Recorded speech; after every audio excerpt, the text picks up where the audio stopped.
This program is brought to you by Link TV for educational and non-commercial use only.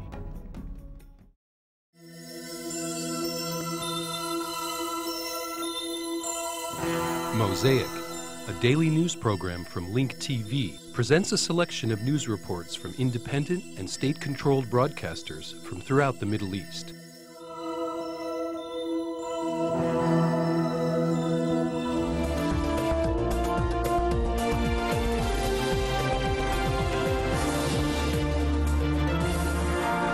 الأوضاع في منطقة وادي سوات الباكستانية ومحيطها إلى مزيد من التدهور. The situation in the Pakistani region of the Swat Valley and surrounding areas is continuing to deteriorate.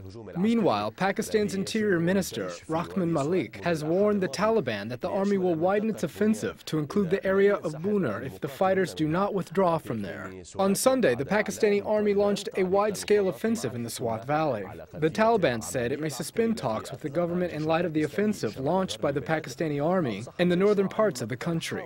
The Pakistani army announced that nearly 50 Taliban fighters have been killed so far in the fighting. In addition, nearly 30,000 civilians have fled the region of Swat Valley, where a humanitarian crisis may become inevitable.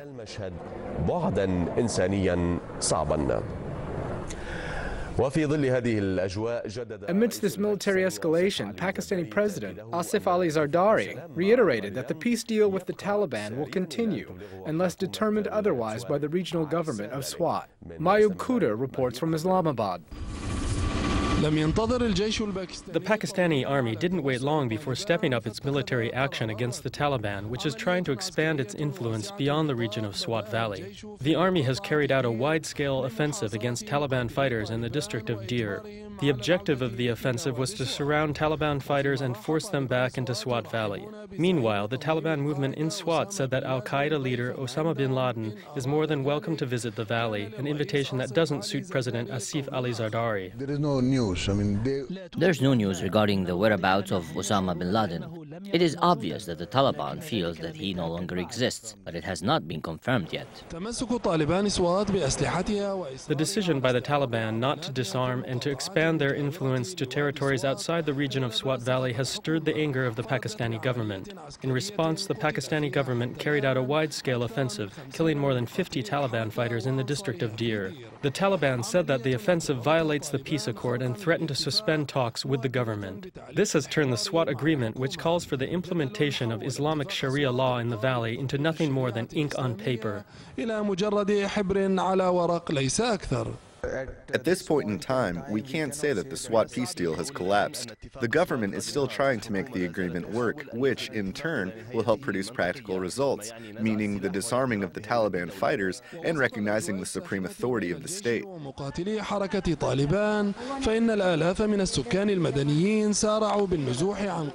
Amidst the military escalation between the army and Taliban fighters, thousands of Pakistani civilians have fled their cities and villages where the language of power and confrontation has taken precedence over the language of dialogue. The Swat Agreement has failed to restore peace in the valley as was anticipated. By the same token, both sides accused one another of violating the agreement, citing mistrust and suspicion, which may put Pakistan before a new wave of violence and counter-violence. Mayub Khuder, Dubai TV, Islamabad.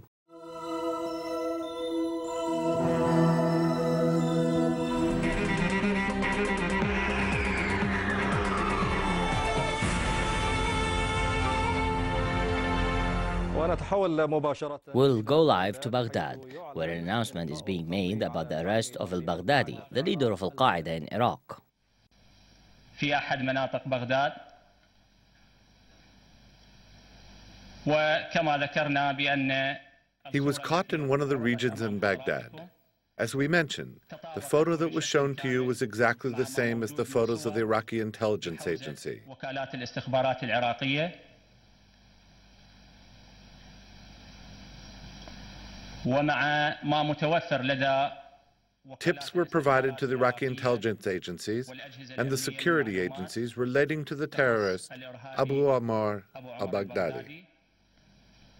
أيضا سيصار إلى عقد مؤتمر صحفي لنشر جميع التفاصيل. They will hold a press conference to announce all the details related to the terrorist operations which were carried out by the terrorist organization Al-Qaeda under the command of the criminal Abu Ammar al-Baghdadi. I think that this was an achievement. أعتقد هذا إيجاز وإجابة مختصرة وكاملة. This is a brief and complete response to all questions being asked by various media outlets.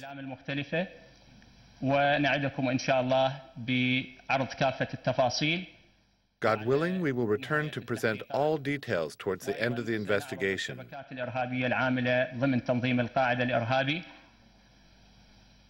We will also present the terrorist networks working within the Al-Qaeda terrorist organization.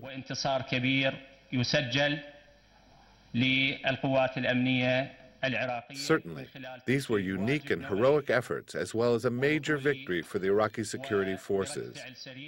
They implemented a unique and heroic duty by reacting quickly without any clashes.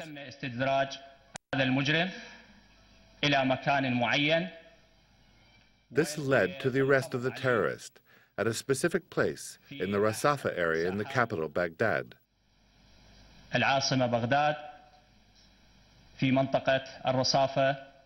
As I mentioned earlier, the Iraqi security forces carried out their duties and were able to react quickly to arrest the criminal terrorist.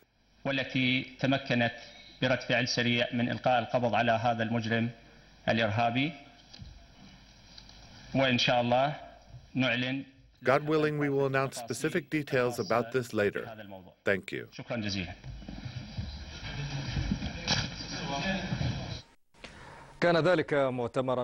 There was a press conference held by Major General Qasim Atta, the spokesman for the operations in Baghdad.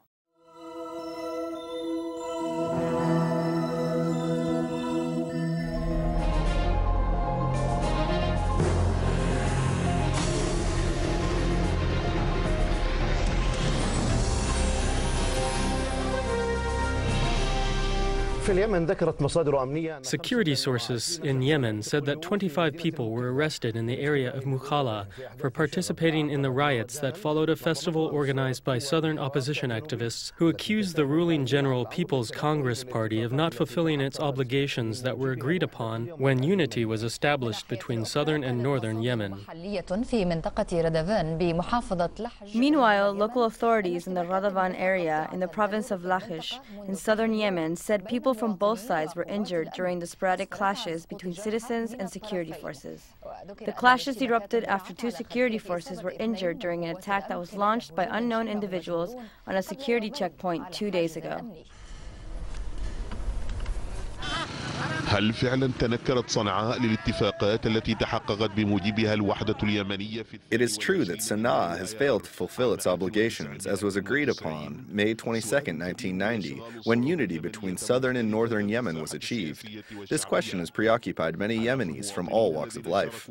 Thousands of citizens have participated in a demonstration that was organized by what is known as the Southern opposition activists in Zinjibar, Eden, and Mukalla, which brings to memory previous demonstrations. زمانها ومكانها ولكنها التقت في أنها تنتقد الحكومة وتذكرها بما لم توف به.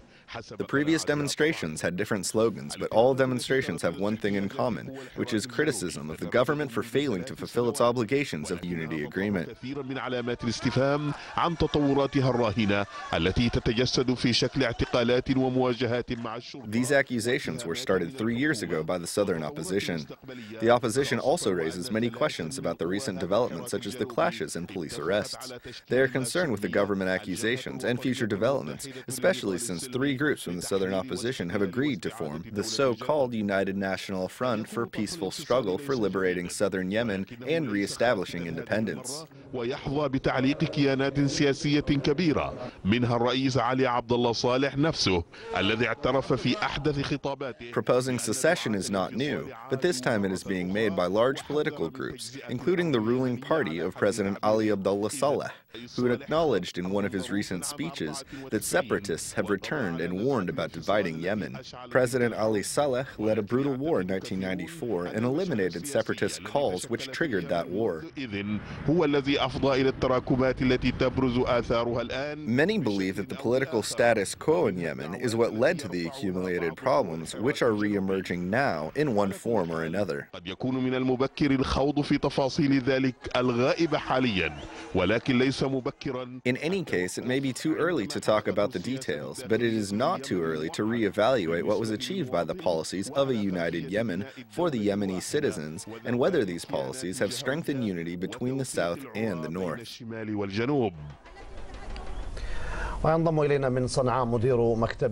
Joining us from Sana'a, our bureau chief, Murad Hashim.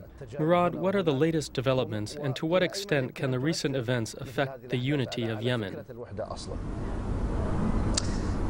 نعم علي الجديد هو رسالة أو رسالتين وجهتهما السلطات. Yes, Ali. What is new is that the Yemeni authorities have sent two messages to Oman and Saudi Arabia, demanding them to hand over individuals who are accused of causing divisions and who are threatening the national unity of Yemen. The two letters were accompanied by documents proving that these individuals, whose names were kept confidential, were actually behind the ongoing protests in southern and eastern Yemeni provinces for the past 3 years. وراء الاحتجاجات التي تدور في المحافظات الجنوبية والشرقية منذ Meanwhile, calm has returned to Radfan after sporadic clashes when a security checkpoint was attacked by unknown individuals who injured 2 security officials.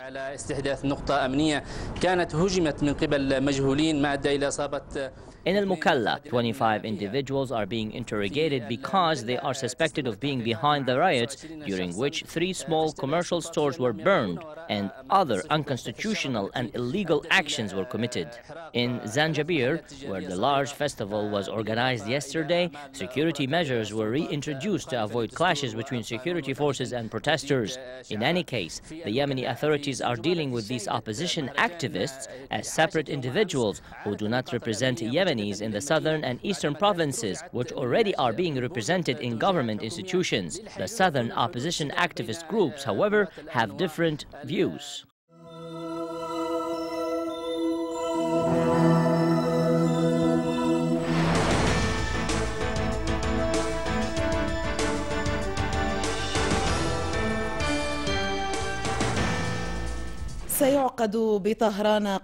With the participation of the top figures from the Islamic resistance and the world's political and Islamic leaders, Iran will soon hold its first international festival in honor of Islamic resistance.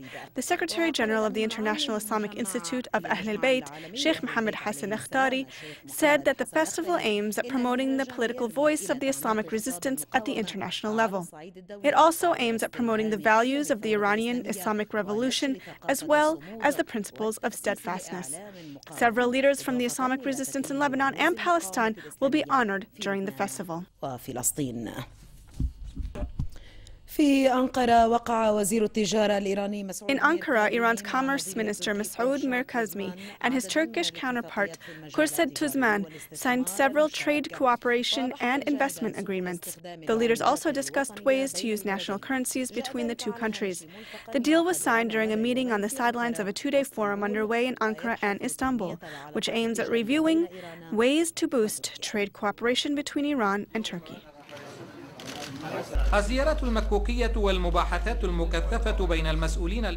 The marathon talks and the intensive meetings between Iranian officials and their Turkish counterparts aim at boosting trade and economic cooperation between the two countries, which share borders, religion, and history.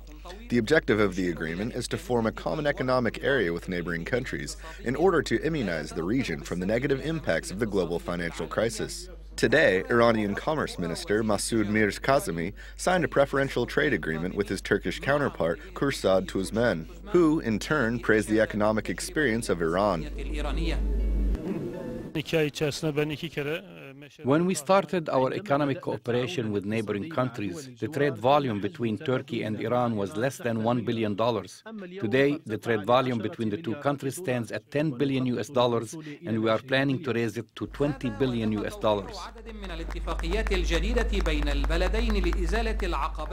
Today, the Turkish and Iranian leaders signed a new preferential tariff agreement, which aims at removing trade restrictions between the two countries.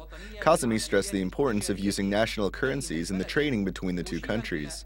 In addition, Kazemi said that his country's trade deal with Turkey will serve as a model for the rest of the Islamic world. The historic relationship between Iran and Turkey, which also share religion and culture, has pushed Iranian and Turkish officials to look for ways to help strengthen and expand their countries' economic and trade cooperation. Without a doubt, the development of trade relations between Iran and Turkey will help strengthen the political relationship between the two countries. Muhammad Al-Abbasi, Al-Alam, Ankara.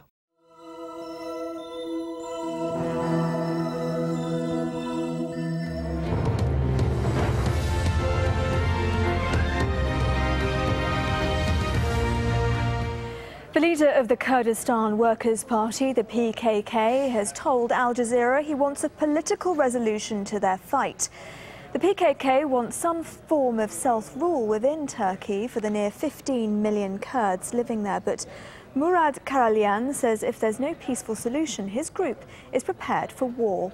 In a moment, Al Jazeera's exclusive interview with the rebel leader in his mountain hideout. But first, let's take a closer look at what his group is fighting for. Around 20 million ethnically Kurdish people live across a wide area in Armenia, Turkey and Iran. The only politically recognized Kurdish region is in Iraq, where the PKK spent years resisting Saddam Hussein's attempts to wipe them out. But most of the Kurdish population is concentrated in southern Turkey. Tens of thousands of people have died fighting for Kurdish independence there. Zain Khuda met the PKK leader in the Kandil Mountains in northern Iraq. He is a wanted man, wanted by the United States and Turkey on charges of terrorism. Murad Karalyan is the head of the PKK, the outlawed Kurdistan Workers' Party. We meet him at a secret location in the mountains of northern Iraq, an area where the Kurdistan regional government does not have a presence. Karalyan told us it is a critical time for the PKK. Now the situation is very delicate and dangerous. There are two possibilities and we're ready for both, a big war or a peaceful resolution to the conflict. The PKK has been fighting for Kurdish autonomy in southeast Turkey for years. It is a precedent the region cannot afford. There are millions of Kurds living in neighboring countries. Political pressure has crushed their attempts to set up independent states. The PKK stronghold is here in the Kandil Mountains, where they have been based for decades. Karalyan appeared a confident man, confident that the PKK is stronger than ever. We are closer to a solution than ever before. Turkey wasn't able to get rid of us militarily, and they also tried politically, and they failed. That is why a political solution is close. Across the border in the Kurdish heartland in southeast Turkey, the political landscape has changed. The Kurdish party, the DTP, which the PKK says it supports, won in local elections last January. If they get rid of the PKK in northern Iraq, it doesn't mean we're finished, because we're inside Turkey and we're strong. Karalyan did admit, however, their fight is not over. The United States, Turkey and NATO want to finish off the PKK, and Ankara is now trying to use the Iraqi Kurdish political parties to help them to do that. Turkey's new policy is to involve the Kurdistan regional government. They used to have a red line not to deal with the regional administration in northern Iraq. Now they're in direct contact with them. Turkey dealing directly with the KRG. How does this affect the PKK? The Turkish government wants the KRG to fight us. I don't expect the KRG to use force, but they've been taking measures against us, restricting our movements. But the Turks want them to do more than that. But Karalyan did say the time has come to stop fighting and talk. We want peace, but we are ready for war, was what he told us. But only time will tell if he said this from a position of strength or weakness. Zain Khuda, Al Jazeera, northern Iraq.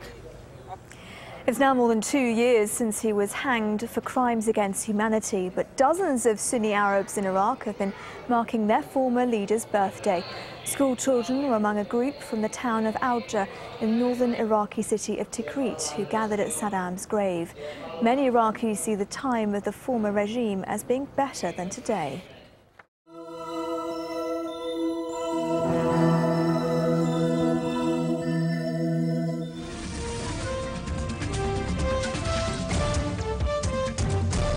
Sudan participated in the International Defense Industry Fair in the Turkish capital, Istanbul. The Sudanese delegation, headed by the Minister of National Defense, General Mohandes Abdurrahim Mohammed Hussein, participated in the fair. This is considered a supplemental military element to Turkish-Sudanese cooperation. The participation of the Minister of Defense, General Abdurrahim Mohammed Hussein, in the International Defense Industry Fair in the Turkish city of Istanbul contributed to the close military relations and alliance between Turkey and Sudan.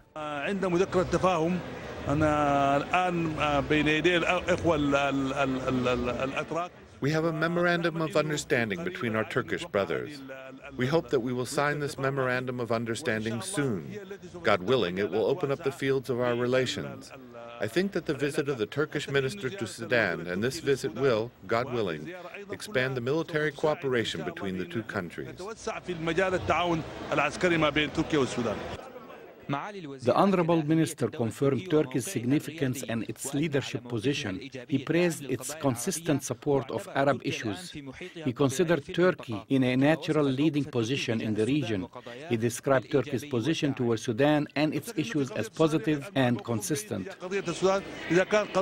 I think that Turkey takes a good position towards Sudan, whether on the issue of Darfur or the International Court. In either case, Turkey's position is supportive and good. The Honorable Minister, along with his military delegation, visited the Defense Industry Fair and learned about the different types of war machinery. The fair, which is considered one of the most important weapons exhibits in the world, displayed models of advanced weaponry and military equipment. There was a notable attendance of defense ministers from 33 states and joint chiefs of staffs, as well as military officials from many Arab and foreign countries. The response to the Turkish invitation by Defense Minister General Abdurrahim Mohammed Hussein came to reiterate the deep and complex relations between Turkey and Sudan. It has contributed to greater cooperation between the two countries.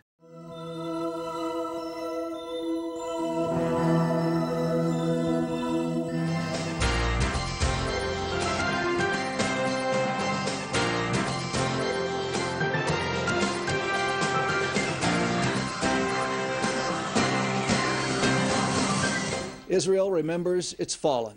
Throughout the country, sirens sounded at 11 o'clock this morning. Pedestrians stood at attention and traffic came to a standstill as motorists stepped out of their cars. The official state ceremony then began on Mount Herzl in the presence of the families and country's leaders. Abiez Eliwagalante reports. With their heads bowed and the traditional wail of the siren, Israelis paused today to remember the 22,570 soldiers who died in defense of their country, including the 133 soldiers who died over the past year. Ceremonies were also held for 1,723 civilians who have been killed by terrorists since the founding of the state. The main ceremony this morning, marking the somber memorial for fallen soldiers, was held at the Mount Herzl ceremony in Jerusalem.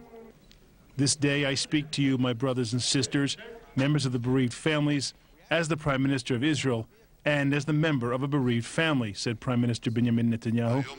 I know bereaved parents have no consolation and no way to forget. Netanyahu also used the opportunity to reaffirm Israel's mission and duty to its citizens. Today I say to all of you, bereaved families and citizens of Israel, we will never lose the strength to defend ourselves, Netanyahu said. Our hands are stretched out for peace, but our enemies should make no mistake. We will never compromise on our security. Ceremonies were also held throughout the country at schools, IDF bases, and at each of the nation's 43 military cemeteries. Other ceremonies took place for various communities whose sons and daughters paid the highest price in service of the state, including for Druze and Bedouin soldiers. Last night, President Shimon Peres addressed Israel's bereaved families after lighting a memorial flame at the Western Wall Plaza. He was accompanied by the widow of Captain Yonatan Netanel, the last Israeli soldier to die in combat who was killed during Operation Cast Lead in the Gaza Strip just 3 months before his daughter's birth. The Hebrew language has yet to find the right words to ease the pain in your eyes, the ache in your heart that you carry, said Peres. The words may come from the heart, and maybe they even go into the heart, but they are just words. And you go back home, and the words do not bring your dear son, your wonderful daughter home. Chief of Staff Gabi Ashkenazi also addressed the crowds last night, saying the declarations of Iran's president a few days ago still resonate and remind us well that in the 61st year of Israel's independence, the threats against it haven't stopped or slowed. Memorial Day ends at 8 o'clock tonight, when the melancholy observances transform seamlessly into celebrations, marking the 61st anniversary of Israel's independence.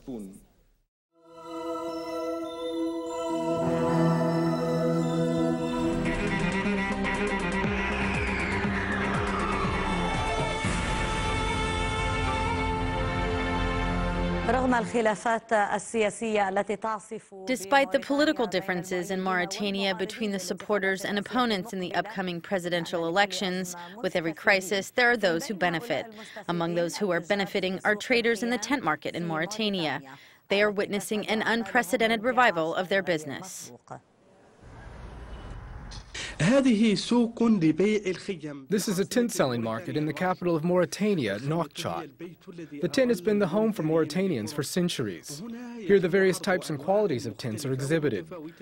Tents are displayed for purchase. Tents are very popular during the election season. People come to rent our tents. They rent them for 15 days during the campaigns. When the campaigning ends, they return the tents. Women control the tent market. Most of the women who work here are either divorced or widowed. They take care of their children through their arduous work by sewing, beading, and decorating the tents with different colors.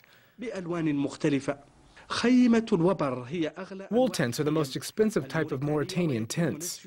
They are made with camel wool. Camel wool is rarely sold. The old Mauritanian tents were made using the wool of camels. We used to separate and fluff the wool. Millions of Mauritanian Bedouins in the countryside live in tents. In the cities, tents have different uses. They're used for weddings and for funerals, or they are used to stage a reconciliation ceremony between conflicting tribes. Sometimes during the political season, the tents are transformed into a gathering place to debate politics. And sometimes they are turned into nightclubs where the youth come during election nights. There's a lot of dancing and singing in these tents, but not a lot of politics. Khalil Ajdud, Al Arabiya, Nouakchott. Get more news about the Middle East online at linktv.org/Mosaic. The Mosaic webpage offers a complete archive of Mosaic programs, program transcripts, the Mosaic video podcast, and the Mosaic Intelligence Report, a weekly analysis of the hottest stories from the Middle East. The views expressed on Mosaic are those of the participating broadcasters, not Link TV or its sponsors. The production of Mosaic is made possible with the support of viewers like you. Thank you.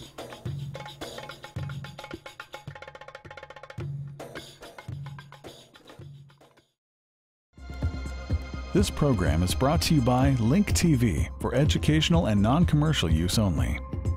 Link TV is the only U.S. network dedicated to global and national news, uncompromising documentaries, and diverse cultural programs which connect you to the world.